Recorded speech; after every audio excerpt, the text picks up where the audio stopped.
Smells funny. Where have you been putting these things? You don't want to know. What is up, Interwebs? Big Lou here, Matt the Cutman, with me as always.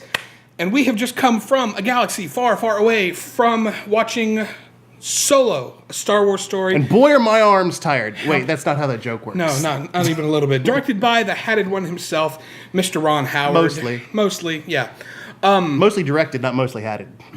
He's always had it. Yes. So, Cutman, what'd you think of Solo, a Star Wars story? I actually didn't like it. I wasn't the biggest fan of it. It wasn't that I wasn't the biggest fan of it, because I thought it was a lot of fun. I really enjoyed what they gave us. I wish they had just given us more. See, I didn't think it was that. It wasn't enough fun for what it should have been. It should have been so much more fun. It should have been like an Ocean's 11 type fun movie, and it wasn't. I will give you that, and we'll get into that when we get into our spoiler topic. Right now, we're just kind of doing some surface level stuff. I feel like that was broad enough. It was, absolutely, but I know where you're going with that, and Yes. I want to dig into it a little bit more once we get into some spoiler stuff. Yeah. So right now, we're just talking about our general overall thoughts of it were.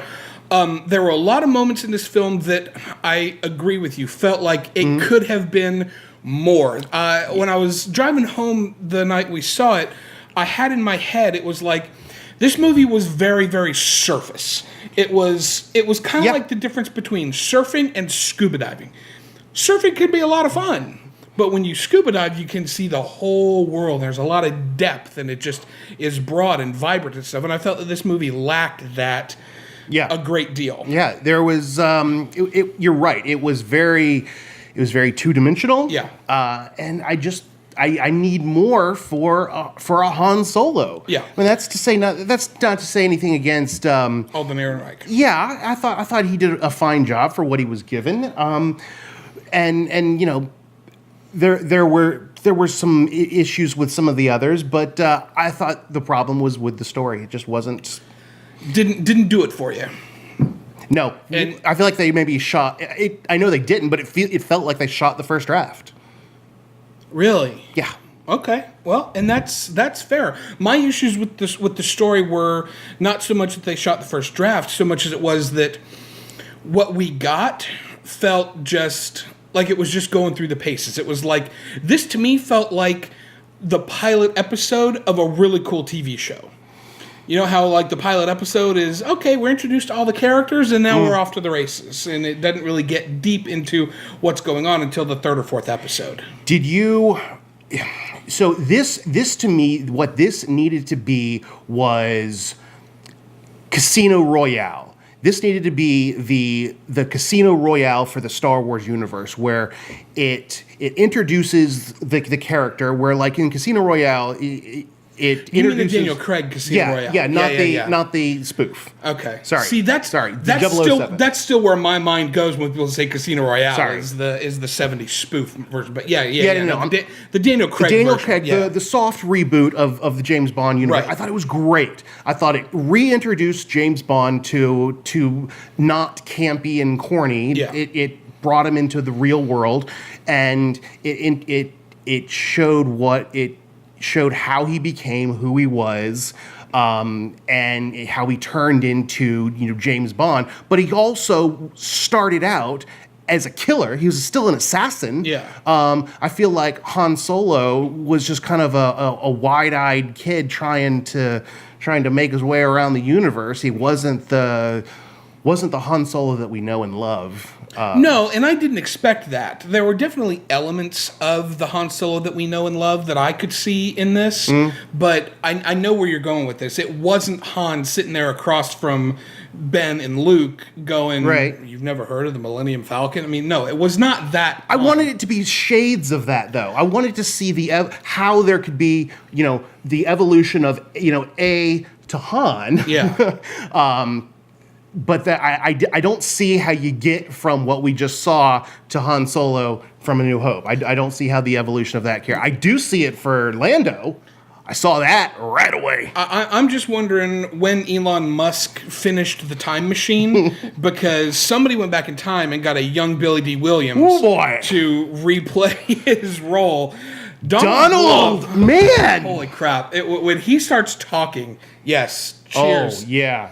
It was. The performance of him as I attributed it to. Do you remember how in the Star Trek reboots we had Chris Pine doing kind of his interpretation of Kirk, whereas Carl Urban was almost channeling DeForest Kelly as Bones. That was this. We had Alden Ehrenreich doing his version of Han Solo, and Donald Glover was channeling Billy D. Williams as Lando. Yes, he was channeling the suave, the swagger, the bravado. Yeah. Just the buckle up, baby. Yeah. I mean, it was fantastic. I liked the dynamic. One of the big things that I liked about this was the dynamic between Han and Chewie, and seeing how that friendship and alliance came to be. I would have liked to have seen some more depth to a lot of it. But overall, non-spoilery, I really liked this movie. I had a lot of fun with it. I wanted, like I said, I wanted more. Obviously, you didn't like it nearly as much as I did. If given the choice, would you go see it in the theater again? I don't know. It really didn't do it for me. I think I would go see it again just to see if there was anything that I missed. Sure. Maybe I didn't watch it right. Maybe, I was in a perfectly fine mood. It wasn't like I was watching it in a bad mood or something. I didn't stub my toe on the way into the theater. But the only thing I guess I have it to compare it to is Rogue One, the other standalone Star Wars story, and I just thought Rogue One was so damn good. Yeah. It was a non-trilogy story, and it was completely standalone, and it was just amazing. And it did not hold up to that standard. Yeah. No, that's fair. So anyway, those are our thoughts. Damn right, it's fair. Non-spoiler talk. We're going to get into some spoilers now. So if you haven't seen the movie, pause this video, come back to it after you have Pause. Yes. It's French for stop. That's not entirely accurate, but I say it is. Okay. Anyway, so going into the heist aspect where you talk about Ocean's 11, that's what I was expecting. Yeah. Was an Ocean's 11 style movie set in the Star Wars universe, and we didn't get that at all. No. I wanted a lot more from what they were doing with the heist and the, okay, this person's going to play this part, this person's going to play this part, this person's going to play this part. Yeah. And it was just kind of, okay, let's go. We're going to steal it now. Oh, we stole it now. Let's go do the Kessel Run. Yeah. No. That was a letdown, and the Kessel Run was a letdown. I agree. It was, what you saw in the previews was basically the Kessel Run. Yes. It's like, oh, there's a Star Destroyer. Oh, there's some TIE fighters. Let's flip the thing around and, knock it into the side of the whatever. And then there's the space creature. I heard somebody's review on... I want more. I heard somebody's review on it, and it made me feel a little bit better about the Kessel Run. Mm-hmm. At the end, when they're on the planet, and he goes, just made the Kessel Run in 12 parsecs. Nobody cares. It's Han cares, and then Chewie's like, he goes, if you round down, it's 12. So, and then when we fast forward to where he's in the cantina in A New Hope, he's like, it's the ship that made the Kessel Run in less than 12 parsecs. So now he's gone from almost 13 the fish story is getting bigger and bigger to less than 12. And Obi-Wan has the perfect response. Should I have? Nobody cares about the Kessel Run except Han. And that was like, okay, I could see that, but still, I wanted to see more. I wanted it to be, a shot of Uber fuel and they're off, and it's... I wanted him to do something really, really cool to, circle the gravity well and be like, here's this really great idea that I've got and how I was able to do this, but it wasn't. It was just, oh, here's an extra drop of fuel and we're gone. Right. It was very anticlimactic. Right. Or how they, like, maybe if they were, once they loaded, what was the droid's name? L3. Once they loaded L3, who I dug. Yeah. By the way. Once they loaded L3 and they had, her, her navigational charts, maybe if she had some amazing way of like compressing space into, and by the way, that would retcon parsecs into being scientifically accurate if she could compress space, because parsecs. Yeah, we're not going to go there. Parsecs are a measure of distance and not time. Well, not in the Star Wars universe. Well, they are. They are. Okay. You done now? I will never be done. Take a drink. When they plugged L3 into the computer and they were talking, this is one of those I was thinking about as I'm making mental notes about what I want to talk about. There's a line in Empire Strikes Back where 3PO is plugged into trying to figure out what's going on with the Falcon and stuff like that, and he goes, Captain Solo, I don't know where your ship learned to communicate, but blah, blah, blah, blah, blah. So, in my headcanon now, 3PO is talking to L3. Yeah. And she's all like, why are you being a slave to these guys? Blah, blah, blah. So, that to me is now headcanon. That's good. I like that. Yeah, that was cool. Yeah, no, I dug her with the rising up. Yeah. And I'm not going to lie, though. It was on the point for me of getting a little bit like they're beating me over the head with it. So when she died, when she was destroyed, I was kind of like, in my head for a split this much second, I was like, oh good, no more droid rights bullshit. Because it was starting to get to the point where it was like, okay, we get it. You want freedom for your people. But I liked what they gave us. I'm just glad that they didn't give us any more of that. I didn't have a problem with it. I didn't have a problem with it, but it was getting ready to. You could see it on the horizon, and then they nipped it in the bud. Just like at the end, when Han shot Beckett, he was getting ready to say, "Always shoot first," and they stopped it. He died before he could say the on the nose line. Right. So I'm glad that that to me was good writing. Yeah. There was a lot that wasn't good writing, like when Han was like, well, I got no people. Okay, you're Han Solo. I had an issue with that. I didn't have an issue with that at the time, because they're like, okay, he was raised an orphan. He didn't know who he is. It wasn't overly clever. Yeah. But then we fast forward to when he's talking to Lando in the Falcon about his father, and his father was a shipbuilder, and he always wanted to fly, and this and that. It's like, he knew who his people were. He knew who his father was. Why wouldn't he? I would have liked it more if his name had just been Han Solo. So, but that's nitpicky for me. What did you think about the scene, how Han and Chewie met? Down in the mud pit? Yeah. I didn't... It was okay. It wasn't overly great. Really? I thought that was the best scene in the movie. Second best scene in the movie. It was. It was like, okay, so that's how they met. It wasn't super great. Much like the rest of the film. That to me was the shining star of the thing. Seeing the two of them meeting together for the first time and hearing him speak Wookiee as a sign of trust. It's like, hey, look, you can trust me. I know what I'm talking about. I thought that was cool. I thought that was neat, but just specifically escaping the mud pit and whatnot. That was just not overly impressive. Okay, not most impressive. No. So let's get to the big reveal. Let's get to it. Yeah. What did you think of the fact they put Darth Maul in? I thought, is that Darth Maul? Yeah. And how is he? And how does he? I remember him being split in two pieces. Well, that's because you didn't watch the Clone Wars. Dropped down into a big giant shaft. That's because you didn't watch the Clone Wars. Well, I didn't realize I had to do homework. It's not homework. It's a really good show. Well, do you watch it at home? Yes. Okay.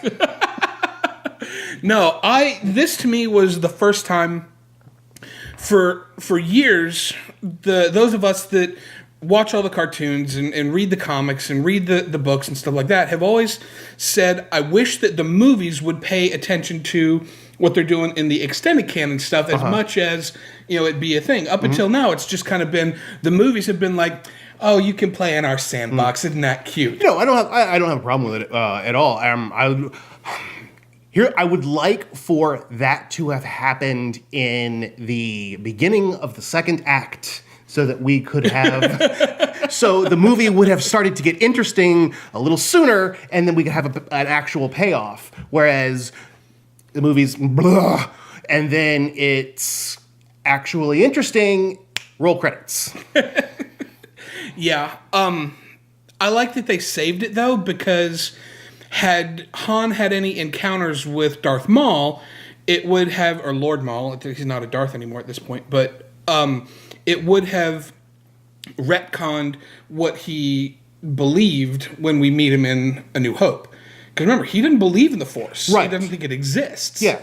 And if he had had experiences with Lord Maul prior to that, then he would have seen it firsthand. Right. No, I understand. I get that. And you don't have to have him necessarily having direct encounters with Maul, but maybe, him pulling the strings. I mean, you don't have Luke encountering the Emperor until the end of Jedi, but you have the Emperor introduced in the middle of Empire.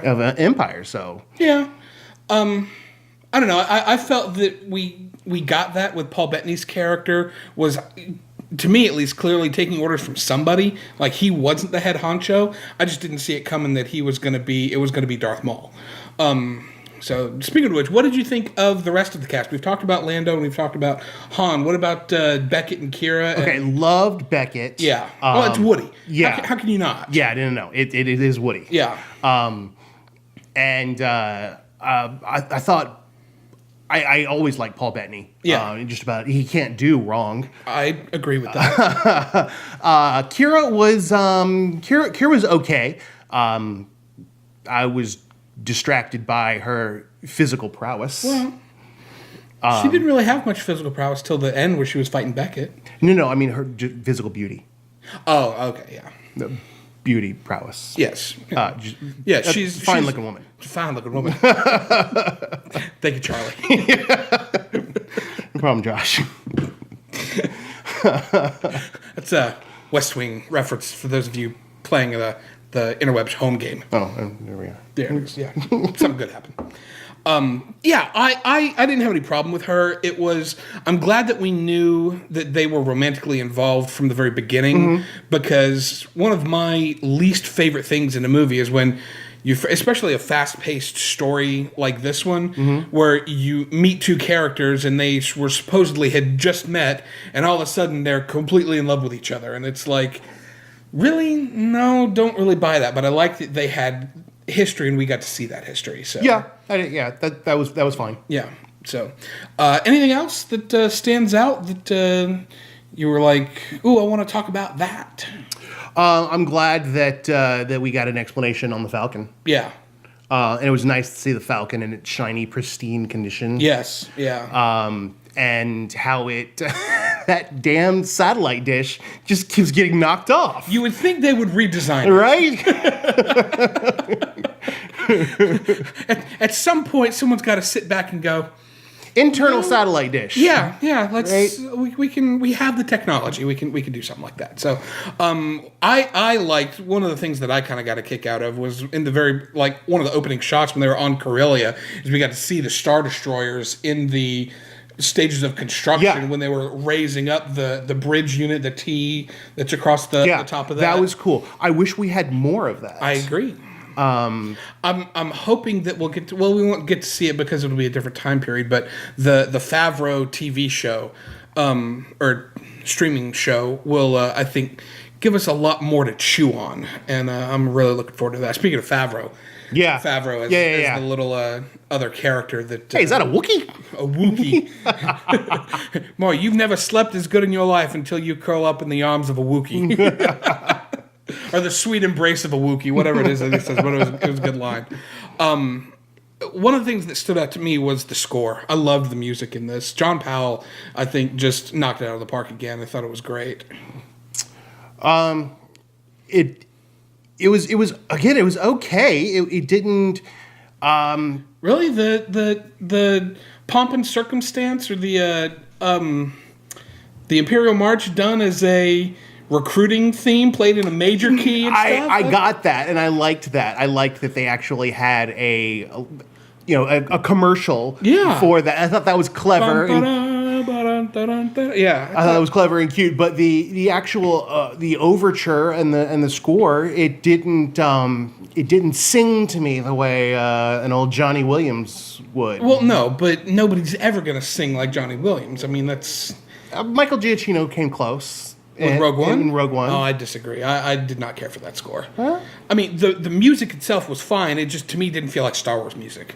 But then again, I don't blame him. Dude wrote it in 2 weeks. So, but what are you going to do?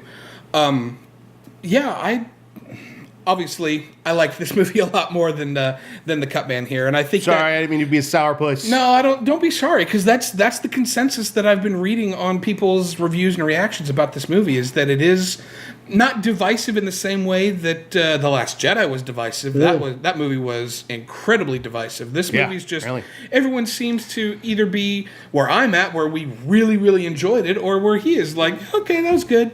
So anyway. Those are our thoughts on Solo, A Star Wars Story. What are your thoughts? Drop down into the comment section below. Leave us a note. Send us a message on Facebook. You can find us there at the Interwebs Show. You can subscribe to this YouTube channel just by clicking right here. We've got some other fun stuff for you to watch right here. No, we do. It is. Absolutely. So, in the meantime, we've got Jurassic World coming out. I'll say we do. Next 2 weeks, we got The Incredibles coming out. I think a week after that. So, we've got some fun stuff lined up throughout the rest of the summer, and we're going to be breaking. I saw a new trailer for Ocean's 8, and I'm going to see it. Yeah, no, I'm definitely going to go see that one, yeah. Okay. Oh, yeah, for sure. Are you kidding? I want to make sure that we're on the same page on that. Dude, Kate Blanchett, Anne Hathaway, and the Bullock chick? Yeah. I'm on She was board. good in that bus movie. Yeah. We'll see you next time here on the Interwebs. You should have led with that.